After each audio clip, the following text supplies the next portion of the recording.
Welcome to the Slop Farm. Enjoy the video. You'll begin by opening photos and selecting the picture you want to improve. Tap Edit right away and make a duplicate so you can always revert. This preserves the original.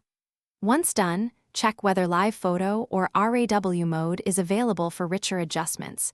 Use them when you need extra detail or motion frames. Make sure to mentalize your goal. Quick fix, color correction, or creative reframe. This mindset speeds decisions and avoids unnecessary steps as you move into targeted adjustments. You'll now refine composition and tone. First, crop and straighten to create the strongest framing. Choose an aspect like 16:9 for widescreen. Next, tweak light settings, exposure, highlights, and shadows to balance the scene.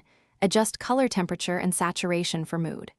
Once balanced, use selective brushes or masking to target faces or skies without affecting the whole image.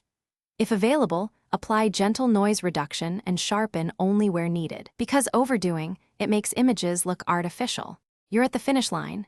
Tap Done to save your edits or choose Revert to go back to the original file. Duplicates remain untouched if you made one.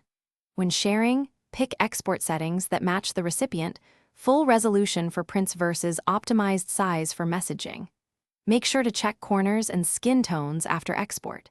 If something looks off, undo step by step in edit history or restore the duplicate copy. That troubleshooting path often fixes overcorrections quickly without losing your original. Thanks for watching. Consider subscribing if we helped you today.